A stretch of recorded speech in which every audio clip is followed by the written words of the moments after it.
Get in it as soon as you can. Be accepting of taking the no's. You know, for every Saints internship that I was blessed to have and Packer interview I was blessed to have, there were 30 teams that told me no.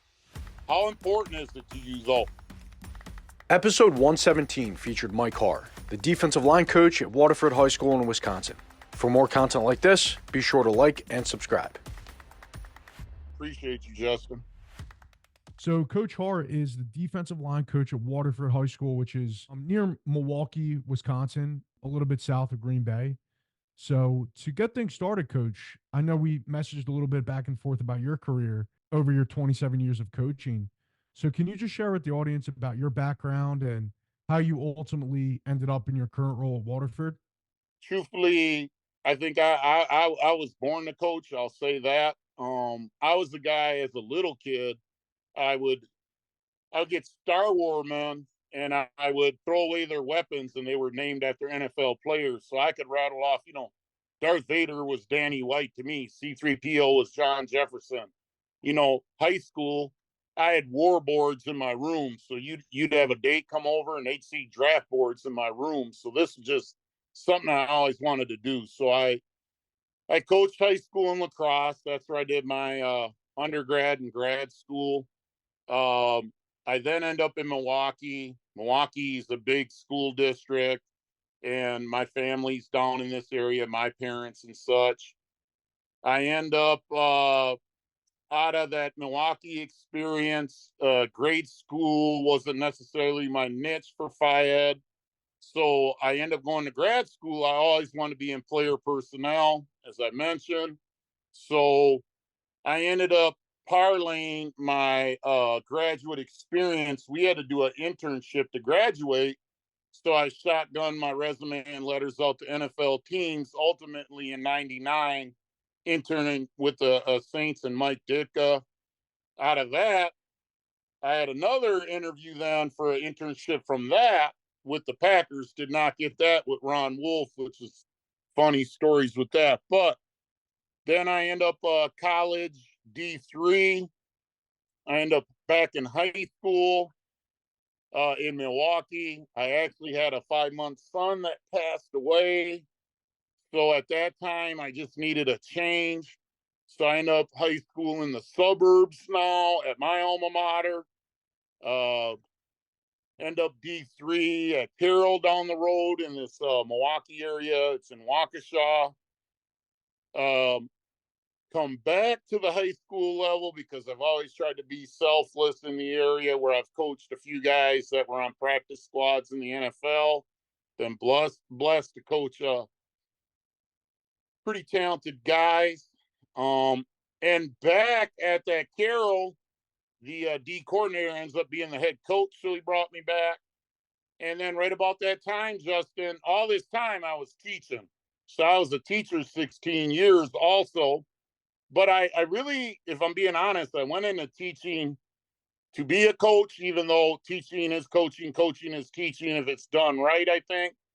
So I walked into the superintendent of the district I was in. It's my son's godfather, and said, Phil, today I'm resigning. And he looked at me like I had 3 heads. I just didn't want any regrets. So in my 40s, I pursued being a full-time coach, and that's what led me to arena that I knew nothing about. I end up in 3 states, and to make it full-time, I do half the year arena, half the year outdoor football. So I paired it up. That 1 year I was in Green Bay and arena, and then I was all the way in Monterey, California, a little far from my family, I must add. But I did JUCO. I was always amazed to learn about this JUCO circuit that half the schools are in one state. So I'm out there, and then I did arena, and then I was at another D3. I thought I finally was going to become full-time, which would have been pretty good in a handful of years. But the pandemic hit. So I ended up just college coaching. And I finally was struggling with who I was as a man. I wanted to be good for my wife and kids. They were back here in Brookfield. And a guy that I coach college with, he's the D coordinator, one of the best in the state. They needed some help at Waterford High School, and here I am. I feel balanced. I'm happy, and bigger isn't always better. That's my journey.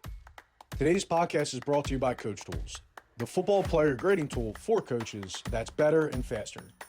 Learn how to save time and increase your efficiency as a football coach at CoachToolsLLC.com. Over the course of your career, Coach, you've had a lot of different experiences and you worked with a lot of different people. So if you had to pick out maybe 2 to 3 things that you've learned and you want to share with the audience, what advice would you give coaches based on your experience? Well, I'm only chuckling partly because I'm not really a 2 or 3 guy.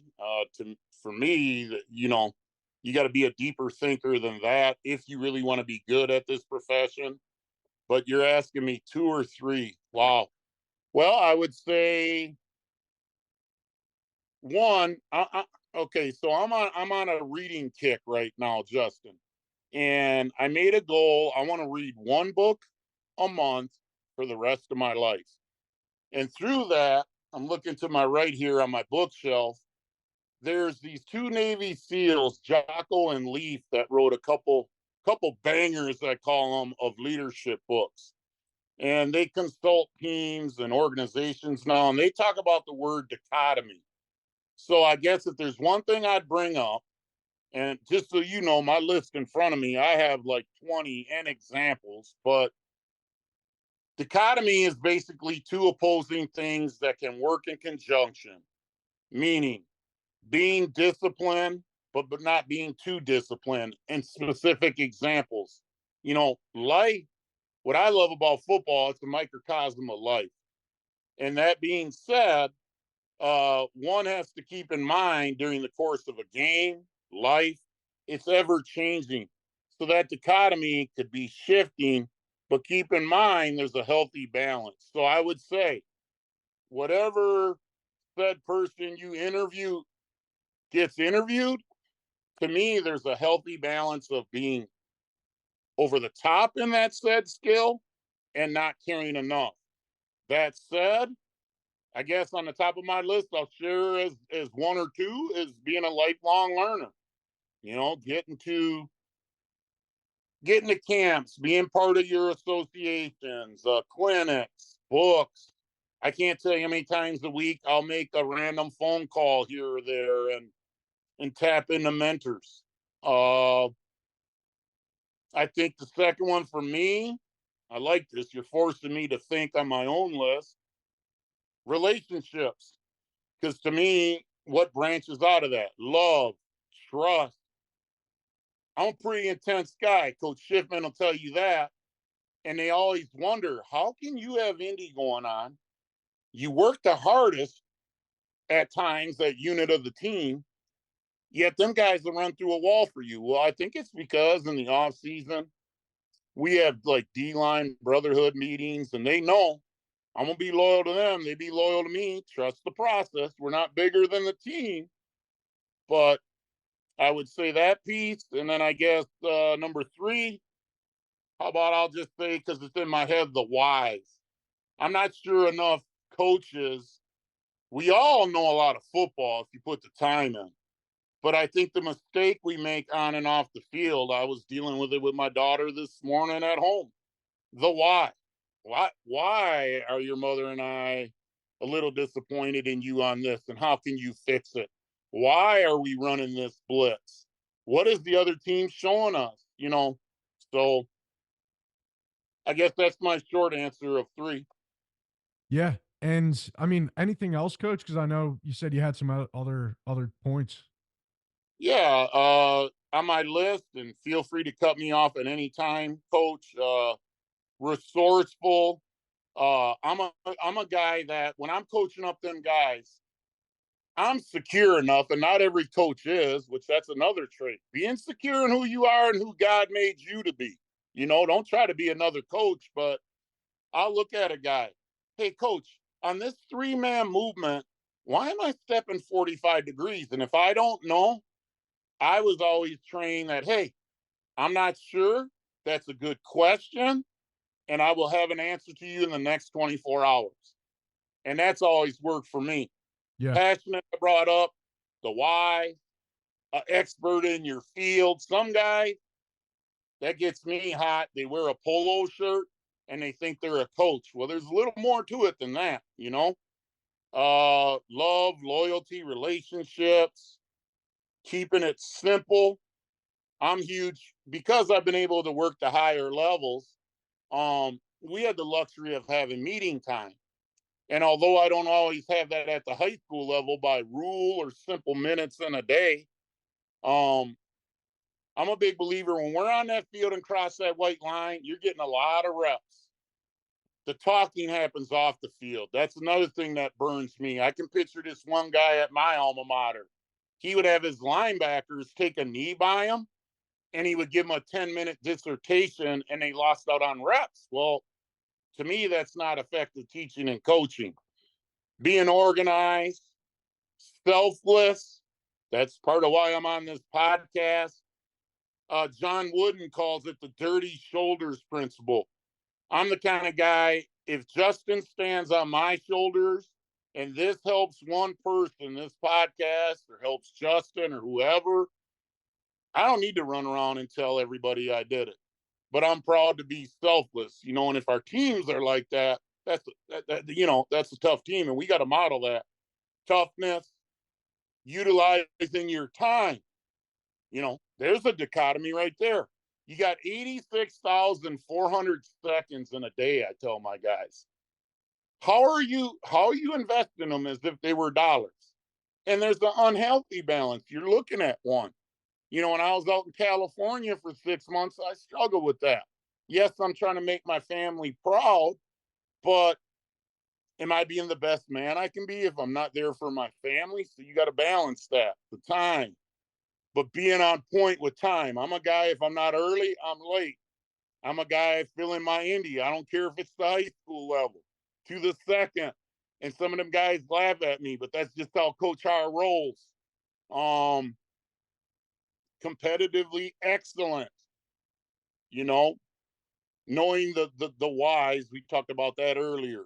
Being all in, another dichotomy. What's too much? But being all in what you do. Discipline. Nick Saban's huge on this one. Saban will talk about there's a difference between discipline and punishment. And in our society, we kind of make the words synonymous. Well, they're not. Discipline is to be structured and be the best version of you, in my opinion. Punishment is said consequence for a negative behavior. Trench report, I was maybe going to talk to you about what I give my linemen, but I don't know how X's and O's you want this. But my guys are lucky at the high school level. They get a trench report knowing probably about 10 tips I would have had to give a pro pre-snap just based on the guy's demeanor, his stance, where the screws of his helmet are. But I Yeah. don't know how much I want to get into that. Yeah. And actually, I did want to, can you tell me a little bit more about that? Because that sounds pretty interesting. Yeah, I should probably charge you for this one, but the trench report, the way I put it together, first of all, some people don't like watching games for fun with me because my eyes were trained being of my 27 years, I'd probably say about 18 have been in the trenches, hence where I came up with this trench report idea. And my idea is I always want to put my best guy. I've been lucky to have D1 guys. So when I got them at high school, who's the weakest link of that O-line? And based on that, I study it, get my personnel where it needs to be, get everybody a step ahead of the other guy. So when I watch film of an opponent, I break them down the first time I watch it, just their personnel and just what my naked eye tells me. Taking a few notes. And then I dig deeper. Their first, it might be their first step, let's say. I mean, this can get deep. But I look at their first step. I look at the gait of their stance. I look at Okay. Whenever they have a guy pulling, you know, are they at least 75% or more doing a certain run play? That's just an example. Every team's different. And I was taught through one of my mentors who actually learned under the guy that created analytics with the Packers. Whenever you can catch these old coordinators in 75% or higher tendencies, that's solid data wise. And that's where then you can get after them. And every old coordinator, I don't care if it's Bill Belichick, Nick Saban, Mike Harr, not that I'm comparing myself to them, we all have tendencies. And that's why I didn't even have on my list. Self reports are so very important. Because when I did offense 20 years ago, I look back. I'm not saying I've always done everything right. Yeah. I look back, I should have in certain parts of the field threw in a play when we're beating a team pretty good that I normally wouldn't to throw off their data as they look at me. Yeah. But that that's the trench report. And then each guy, then I get through my players' eyes. Because remember, these are high school kids.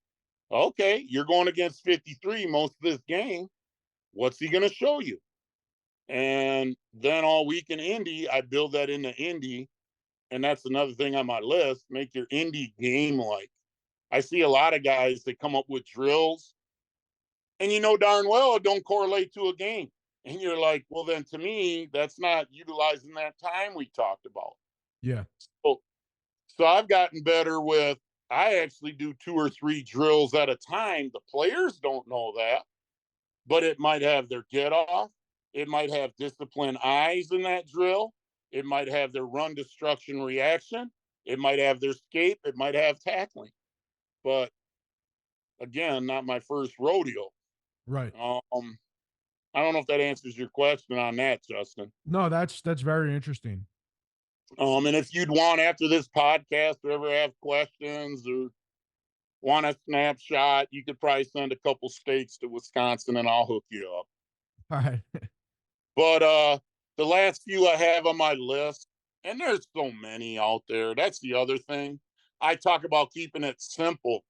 As a young coach, you'd hear all these great things coaches are doing, but that's where you got to be true to yourself. Maybe there's only one you focus on growing that particular season. And then when you're 27 years in, I am a better coach than I was 5 years ago, 27 years ago. But I think being able to relate, if you can, be in a diverse situation like Milwaukee, being more of a rural one like Waterford, being a suburban one like I was in Brookfield, and not only with the groups, but the topics. My students laugh at me at Waterford. I go in there a couple days a week to sub. I have that luxury where I only have to come in a couple days. And they'll laugh. How does this 52-year-old talk about the first rap videos, but yet he can talk to us about a Dante book? Being diverse in what you know on the football field as well. Willing to change. That one has taken time for me. Being willing to change for the good of the cause, flexible. Mhm. Goals written effectively. That's another one I do with my D-line group. My son, I'm putting him on Front Street to America. He got in a little trouble this week, my 5th grade son. And the teacher said, well, Bo, you need to come in the classroom quietly. Well, I said to the teacher, with all due respect, have you defined for Bo? Because Bo was wrong, by the way. I ain't the dad. I support the teacher. But what does quiet mean to you? What's the reward we're working towards? How do we measure said goal? So I, as a coach, if I put it in the playbook, a goal for our defense or our D line, it all has to tie into that chain of command. Otherwise, goals are worthless. And I'm a living example based on my weight.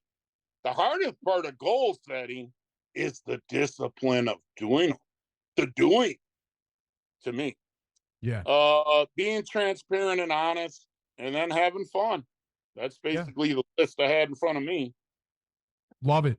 And one of the last things you said, Coach, when you talk about setting goals, you can set goals, but you have to know what you're actually working towards, and you have to have a why behind it. So I think everything you spoke about, and I'm glad we got a little bit deeper into your list, because everything you talked about, I think, works hand in hand. Um, so I greatly appreciate you sharing everything, Coach. Congratulations on all your success and finding that perfect fit for you at Waterford High School. And thank you again for being on the podcast. Yeah. And I got to ask you, did you want my couple advices to my younger self? Yeah. All What right. do you got? I told you I was prepared, my friend. Hey, the advice I would give myself, you young once, so you young coaches out there, having a family and love is important, and I'm glad I have it.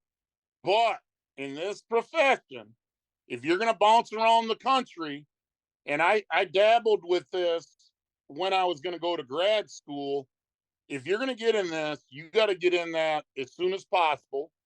The rule changed when I was a younger guy, which is decades ago, but you only have a 7-year window where you can even GA. So when I was in my 40s and wanted to GA by NC2A rules, I couldn't. So get in it as soon as you can. Be accepted to take be accepting of taking the no's. For every Saints internship that I was blessed to have and Packer interview I was blessed to have, there were 30 teams that told me no. How important is it to you though? But be bright enough to take the yeses. If a guy gives you some info and you reach out to people, well then listen. That's a huge part of communication. Be a sponge, and it's all going to work out. Ask questions. I will say this: the family piece, where I made a mistake and a regret. Um, the fact is, though, I did get married, and then I was in grad school, married, and we had our first daughter. And the truth is, once you pick that journey, then that's your trench report. Now you got to adjust accordingly. I was a guy that I always had that little bit of regret then, though. How do I make it work? And that's why I'm saying youth, that's not a cliche, man. That's something you got to take advantage of when you can. And I think I said earlier, always being comfortable and being yourself. Sometimes I meant it out of respect, but you'd have a coach that is a legend or a Hall of Fame coach or somebody you connect with, and you try to be like said coach, which is okay, but you got to make it fit your shtick. It can't come off forced, and that's another thing I just add. But I hope that helped, Justin. Yeah. No, I greatly appreciate everything, Coach, and thank you again for being on the podcast. No, man, and if you need me, let me know. And for your viewers, I'm Coach Haar. Last name is spelled Haar. Hit me up on X and DM me, and I'll do whatever I can.